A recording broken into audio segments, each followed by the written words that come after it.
ญาติโยมทั้งหลายอัปเดตการเดินทางวันนี้เดินทางจากสุสานอะไรจำไม่ได้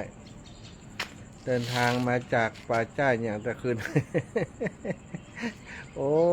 นึกมาออกแล้วบ้านสีถ้อยเนาะป่าจ้าบ้านสีถ้อยตำบลสีถ้อยวันนี้เดินทางมาถึงพานแม่ใจมาถึงอำเภอพานแล้วเนาะก็ห่างจากตัวอำเภอประมาณ 7-8 กิโลมาถึงที่สุสานที่ป่าจ้าบ้านม่วงป่าจ้าบ้านม่วงคำม่วงทองม่วงคำมีเอาอย่างลูกเหม็นนะกินอะไรน่ะอึ่งอ่างเหรอตายแล้วไก่น้อยมีน้องหมามาต้อนรับสงสัยจะมาเฝ้าทำละคืนนี้มาถึงตั้งแต่ประมาณ4 โมงป่ายเนาะก็ได้ซักผ้าได้ตากผ้าพอได้สบายป่าจ้าที่นี่ก็กว้างขวางอยู่เหมือนกับป่าจ้าตำบลสีถ้อยตะคืนพออยู่ติดกับโรงเรียน เหมือนกันเลยอันนั้นตะคืนก็ติดกับโรงเรียน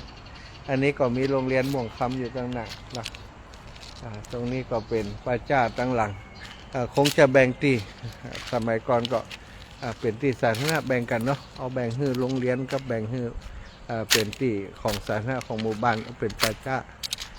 มีต้นโพเนาะมีต้นโพต้นสีอยู่ต้นหนึ่งสมบูรณ์ดีเทวาอารักษ์ปกปักรักษาอยู่วันนี้มานอนตัว1 คืนเนอะเอาบุญมาฝากเทวดาเจ้าที่เจ้าทาง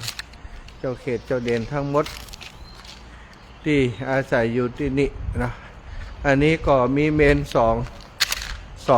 หลังอันนี้เมนใหญ่อันนั้นเมนน้อยเมนชุดก่อนที่ใจไปแล้วอันนี้ดูสภาพแวดล้อมแล้วก็คงเมินจะมีศพเสร็จแล้วบ่มีการทำความสะอาดกันเลยแต่ว่าอยู่สบายเนอะอยู่สบายอยู่อาคารสถานที่มั่นคงแข็งแรงอาคารสถานที่มั่นคงดีเสาโครงสร้างหลังคาห้องน้ำห้องท่าสมบูรณ์ภาคเหนือของเขามีสุสานมีปัจจาติเป็นตีหน้าพักของพระธุดงค์เนาะสถานเนื่องจากว่ามีเรื่องของน้ำก็มีน้ำไฟก็มีไฟแสงสว่างอาจจะบ่ค่อยมีแต่ว่ามีไฟสำหรับให้เขาได้ชาร์จแบตชาร์จอย่างอยู่ก็อาศัยได้ชาร์จแบตชาร์จอย่างไปตัวเนาะชาร์จแบตไปตัวมีห้องน้ำก็มีน้ำท่าสบายอยู่ห้องน้ำมีอยู่4 ห้องตัวกันได้ส่งน้ำได้อาบน้ำเป็นที่เรียบร้อยมีน้ำมีท่าอยู่แล้วก็ตรงนี้เป็นประตูเข้าออกโรงเรียนไปตัวเนาะสดจากโรงเรียนมาก็พุทธออกมาตั้งป่าจ้าสุสานป่าจ้านี้ได้วันผูกก็เดินออกนี้เนาะเดินออกทั้งด้านหมู่บ้านก็ได้อาศัยมาถึงก่อนก็ต้องตากผ้าเพราะผ้าชุดนี้ใส่เดินมันก็เปียกหมดเนาะใส่วันนี้มีทหารอารักขามีน้องหมาอารักขาอีกแล้วนะชื่ออย่างก็บอกหัวถุงทองเจอถุงทองเด้อหลวงป่อห้องน้องถุงทองเด้อน้องถุงทองเข้าหลวงป่อด้วยก็เดี๋ยวจะได้เข้ารายการแล้วเนาะอัปเดตที่พักคือศรัทธาได้ดูได้ชมมืดแล้วอันนี้ก็ทุกครั้งนะอาตมาไปที่ไหนก็จะกางมีเต้น1 หลังแล้วก็มีกรดนะเพราะกรดนี้สำหรับครูบาอาจารย์นะครูบาอาจารย์ที่เปิ่นติดตามเปิ่นเป็นห่วงครูบาอาจารย์อาจจะเปิ่นมาโตยเนาะ มีคนหันว่ามีคนเคยหันว่าเป็นมาตัวก็ได้ไปที่ไหนก็กางไว้อย่างเงี้ยทุกครั้งส่วนที่กางไว้ก็ไว้สำหรับนั่งสมาธิป้องแล้วก็เอาไว้จัดรายการเนาะวันนี้ก็จัดรายการตรงนี้น้องหมาถุงทองสวัสดีทุกคนก่อนสวัสดีทุกคนก่อนวันนี้จะเฝ้าหลวงพ่อครับบอกทุกคนนะสัญญาณนะลูกนะละเนาะมืดละบหันละใกล้จะค่ำจะมืดจะมิดแล้ววันนี้ก็สบายใจได้อีกวันหนึ่งเด้อศรัทธาญาติโยมนอนในที่ปลอดภัยเสียงก็เบาเพราะมีอาคารบังอยู่ความจริงห่างจากถนนประมาณ100 เมตรพรุ่งนี้จะเดินทางต่อไปที่พรุ่งนี้จะไปต่อไปอำเภอพานน่าจะถึงอำเภอพานวันพรุ่งนี้น่าจะถึงอำเภอพานบัดน่าจะถึงตอนนี้ถึงอำเภอพานแล้วแต่ว่าบัดถึงตัวอำเภอคำเกิมไป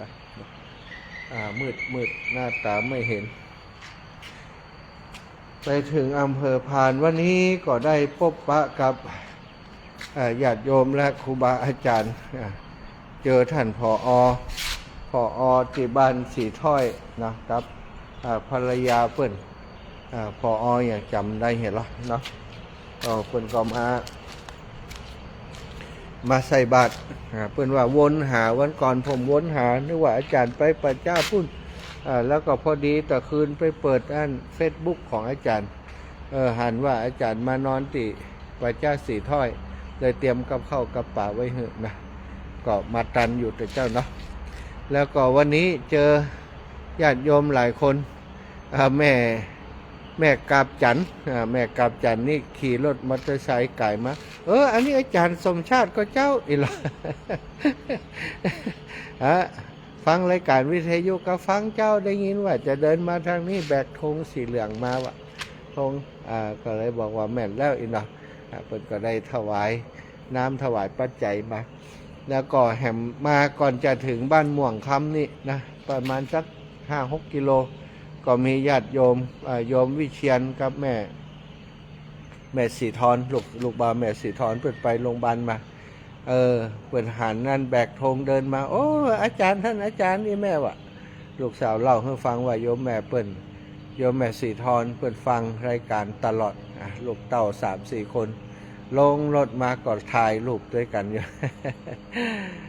อันนี้ก็คือบรรยากาศของการได้พบปะกับศรัทธาญาติโยมวันนี้เนาะศรัทธาในระหว่างการเดินทางตีอิฐตีเหนื่อยก็ได้พบปะศรัทธาญาติโยมแฟนรายการหลายคนหลายท่านแม่อย่างแฮมก็แม่สุริพรเชื้อเมืองพานนะอันนั้นเป็นอยู่ไก่ไป2-3 กิโลปั่นรถถีบออกมาที่บ้านปูแกงนะมาหาก็มาถวายปัจจัยสมทบรวมบุญโครงการธรรมยตราเพื่อการศึกษาวันพรุ่งนี้แม่ครูพวงทองที่อำเภอพานก็รอต้อนรับที่อำเภอพานพี่น้องบ้านสันละครก็รอต้อนรับที่สันละครก็คงจะต้องไปถึงบ้านสันละครในวันพรุ่งนี้นะก็ขอบคุณศรัทธาทุกคนทุกท่านเดี๋ยวรอติดตามในรายการวิทยุเด้อสาธุ